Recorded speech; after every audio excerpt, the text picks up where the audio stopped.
dalam nama Tuhan Yesus Kristus. Terima kasih Bapak atas penyertaan Tuhan dalam kehidupan kami.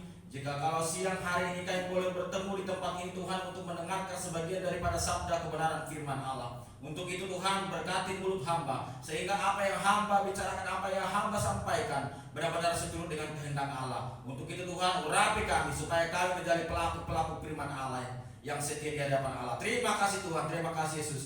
Doa kami yang jauh daripada yang sempurna ini Engkau sempurnakan. Hanya di dalam nama Tuhan Yesus Kristus kami berdoa dan mengucap syukur. Haleluya, amin.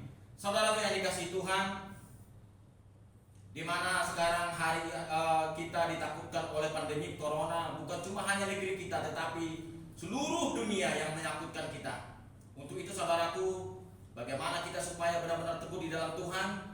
Dan saya akan menyampaikan kebenaran firman Allah tentang kesalehan Ayub. Mari kita buka dari Ayub 1 ayatnya yang pertama sampai dengan ayatnya yang ke-11. Saya akan bacakan untuk kita semua. Kesalehan Ayub dicoba. Ada seorang laki-laki di tanah Uz bernama Ayub. Orang itu saleh dan jujur. Ia takut akan Allah dan menjauhi kejahatan.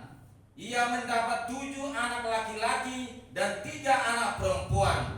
Ia memiliki 7.000 ekor kambing domba, 3.000 ekor unta, 500 pasang lembu, 500 keledai betina, dan budak-budaknya dalam jumlah yang sangat besar. Sehingga orang itu adalah orang terkaya dari semua orang di sebelah timur. Anak-anaknya yang laki-laki biasa mengadakan pesta di rumah mereka masing-masing menurut giliran, dan ketiga saudara perempuan mereka diundang untuk makan dan minum bersama-sama mereka. Setiap kali apabila hari-hari pesta telah berlalu, Ayub memanggil mereka dan menguduskan mereka keesokan harinya. Pagi-pagi bangunlah Ayub lalu mempersembahkan korban bakaran sebanyak jumlah mereka sekalian, sebab pikirnya, mungkin anak-anakku sudah berbuat dosa dan telah mengutuki Allah di dalam hati. Demikian dilakukan Ayub senantiasa, sampai pada suatu hari datanglah anak-anak Allah menghadap Allah, dan di antara mereka datang jugalah iblis. Maka bertanyalah Tuhan kepada iblis, dari manakah engkau? Lalu jawab iblis kepada Tuhan, dari perjalanan mengelilingi dan menjelajahi bumi. Lalu bertanyalah Tuhan kepada iblis, apakah engkau perhatikan hambaku Ayub? Lalu sebab tidak seorang pun di bumi seperti dia, yang dengan memiliki saleh dan jujur dan takut akan Allah dan menjauhi kejahatan. Lalu jawab iblis kepada Tuhan, apakah dengan tidak mendapat apa-apa Ayub takut akan Allah? Bukankah engkau yang membuat pagar sekelilingnya, dia dan rumahnya serta segala yang dimilikinya? Apa yang dikerjakan telah kau berkati, dan apa yang dimilikinya makin bertambah di negeri itu. Tetapi ulurkanlah tanganmu dan jamalah segala kepunyaannya. Ia pasti mengutuki engkau di hadapan Allah. Saudaraku yang dikasihi Tuhan Yesus Kristus, Bapak Ibu yang terkekasih, pada siang hari yang indah ini saya membawa khotbah untuk Bapak Ibu sesuai dengan apa yang kita alami pada saat masa-masa sekarang ini. Ayub adalah orang terkaya di Timur Tengah pada zaman itu, tetapi dia saleh dan dia taat kepada Allah. Ini suatu hal yang luar biasa, di mana kalau kita lihat zaman sekarang, orang kaya biasanya agak kurang saleh seperti Ayub. Mungkin seperti zaman sekarang kalau kita lihat orang-orang kaya, di mana hartamu berada, disitulah hatimu berada, kira-kira seperti itu. Tetapi Ayub, saudaraku yang dikasihi Tuhan, Bapak Ibu yang saya kasihi, Ayub yang begitu luar biasa, dia saleh. Kalau saudara Bapak Ibu tahu bahwa Ayub yang begitu saleh, tetapi Tuhan menguji iman Ayub. Apa yang dialami oleh Ayub? dia kehilangan anaknya, dia kehilangan ternak dombanya, dia kehilangan semuanya. Bahkan dia sampai kena penyakit. Bahkan semua orang mengatakan bahwa itu adalah kutuk dari Allah.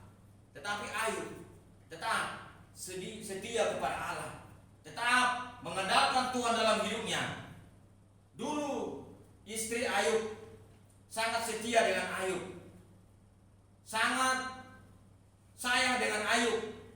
Tetapi karena Ayub sudah menderita, Ayub sudah miskin, Ayub sudah tidak punya apa-apa lagi, saudaraku, istrinya pun sudah mulai murka. Istrinya meminta Ayub untuk mengutuki Allah. Dia mengutuki Allah dan matilah, katanya kepada suaminya. Masih bertekunkah engkau terhadap kesalehanmu? Tetapi Ayub menegur istrinya. Dia menegur istrinya dan berbicara dengan keras kepada istrinya. Engkau berbicara seperti perempuan gila, katanya. Apakah kita mau menerima yang baik dari Allah, tetapi kita tidak mau menerima yang buruk dari Allah? Saudara yang dikasihi Tuhan, minggu yang lalu saya pernah berada di pengadilan agama karena tugas kedinasan kami di kemiliteran. Saya pas parkir di sana dan saya lihat banyak orang berkerumun. Saya pertama mengira bahwa ada vaksin atau pembagian sembako, tetapi saya bertanya salah satu ibu muda. Saya bilang, selamat pagi Ibu, ini pembagian vaksin apa sembako Bu? Dengan ibu muda itu yang cantik parasnya yang luar biasa, dia bilang, iya Om, bukan Om, kata dia. Ini pengadilan agama, saya mau mengurus perceraian dengan sukacita yang luar biasa. Biasanya orang bercerai itu penuh dengan tangis dan air mata, tapi ini wow gitu ya. Lah saya bilang, Ibu kok kayak senang banget mau pingin bercerai? Iya, dulu kan suami saya kaya, suami saya punya usaha, suami saya kerja di perusahaan Jepang yang jabatannya tinggi, tetapi sekarang sudah di PHK, tidak punya apa-apa lagi Om. Jadi mumpung badan saya masih seksi, badan saya masih cantik, saya kan masih bisa dapat yang lebih kaya daripada suami saya. Wow, saudara yang dikasihi Tuhan Yesus Kristus, Bapak Ibu yang ada di ruangan ini, saya menyampaikan terkhusus kepada ibu-ibu, ketika kita dipersatukan oleh Allah, tidak ada satu manusia pun di dunia ini yang dapat memisahkan kita kecuali maut. Pesan saya kepada ibu-ibu, hai ibu-ibu, jadilah istri pendoa untuk keluarga, jadilah istri menjadi tiang doa untuk keluarga, jadilah istri menjadi penolong yang sepadan untuk suami, dan menjadi ibu yang baik untuk anak-anak. Ketika ada permasalahan, jangan engkau meninggalkan suamimu. Ketika ada permasalahan, jangan engkau meninggalkan anak-anakmu, tetapi berdoalah kau kepada Tuhan. Mintalah mujizat yang daripada Allah, mintalah kekuatan supaya keluarga bisa semakin diberkati oleh Allah. Perceraian bukan solusi, karena itu adalah hal yang paling dibenci oleh Tuhan. Saudara yang dikasihi Tuhan, Ayub adalah orang yang saleh. Ayub adalah orang yang jujur. Ayub adalah orang yang taat dan menjauhi kejahatan. Dia mempunyai anak 7 laki-laki dan 3 perempuan yang hobinya berpesta pora. Tetapi Ayub, setiap mereka melakukan pesta pora itu, Ayub mempersembahkan korban bakaran kepada Allah untuk menebus dosa-dosa mereka. Betapa mulianya seorang Nabi Ayub, seorang bapa yang selalu memperhatikan anak-anaknya. Saudara yang dikasihi Tuhan, kenapa Tuhan mengembalikan 2 kali lipat harta Ayub, 2 kali lipat ke semuanya yang dipunyai Ayub, termasuk anak-anaknya? Kenapa? Karena dia setia kepada Allah, karena dia selalu mengandalkan Tuhan sekalipun dia kehilangan segalanya, karena dia yakin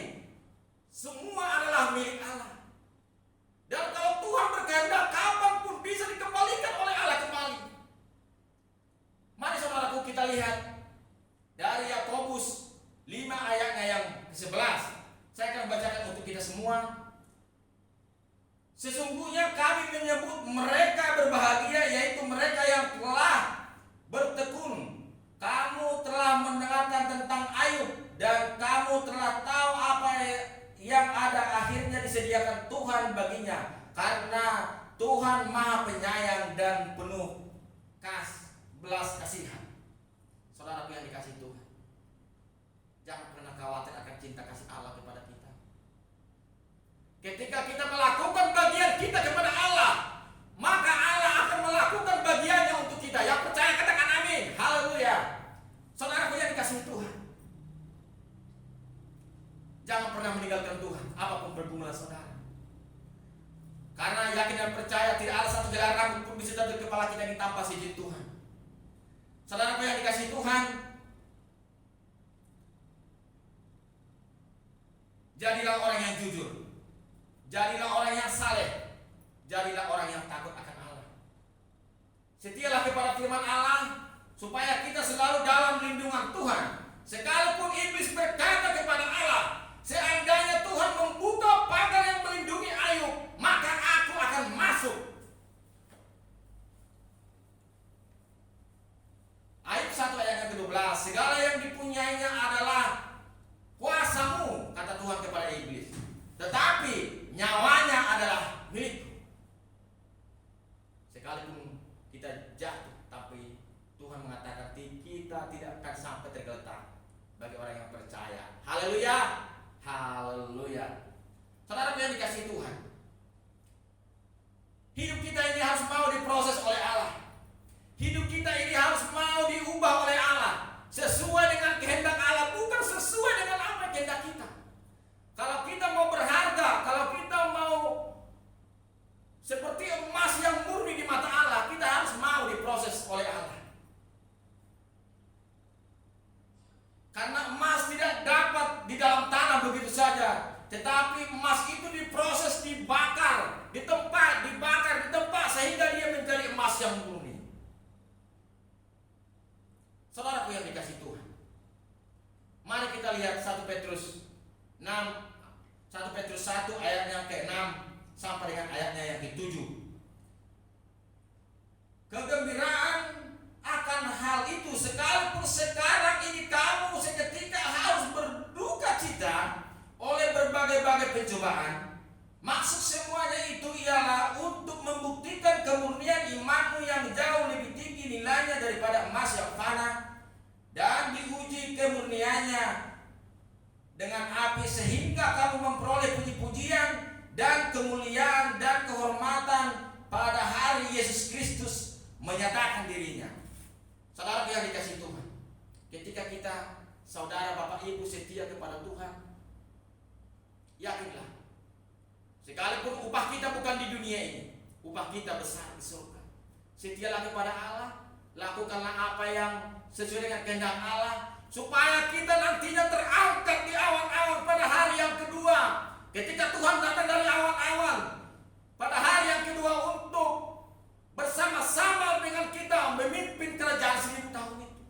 Saya harap Bapak Ibu yang ada di rumah Tuhan ini setialah kepada Tuhan, supaya kita semua yang ada anak-anak Tuhan yang ada di ruangan ini, kita bisa terangkat bersama-sama dengan Allah memimpin kerajaan 1000 tahun itu. Sekali lagi saya sampaikan kepada Bapak Ibu yang terkasih, saudara yang dikasihi Tuhan, mari kita mau diproses oleh Tuhan supaya kita semakin berharga di mata Allah. Ingin berharga dan bernilai, harus mau diproses Allah seperti Nabi Ayub. Terima kasih, kita berdoa. Bapa Surgawi, Bapa yang kami kenal di dalam nama Tuhan Yesus Kristus, terima kasih Tuhan atas penyertaan-Mu Tuhan. Jikalau hamba telah menyampaikan kebenaran firman Allah pada siang hari yang indah ini, hamba boleh berhenti menyampaikan kebenaran firman Allah, tetapi firman-Mu tidak akan pernah berhenti sampai akhir zaman. Firman-Mu tidak akan berhenti sampai Tuhan datang pada hari yang kedua. Kiranya Kau menjadikan hati kami seperti tanah yang subur Bapa, supaya firman-Mu itu bertumbuh dalam kehidupan kami, supaya kami bisa melakukan segala apa yang Engkau kehendaki, supaya kami menjadi pelaku-pelaku firman Allah, supaya kami menjadi berkat bagi semua orang, dan melalui kami Engkau dikenal di seluruh penjuru bumi ini. Terima kasih Tuhan, terima kasih Yesus. Doa kami Engkau daripada yang sempurna ini, Engkau sempurnakan hanya di dalam nama Tuhan Yesus Kristus. Kami berdoa dan mengucap syukur. Yang percaya mari katakan amin.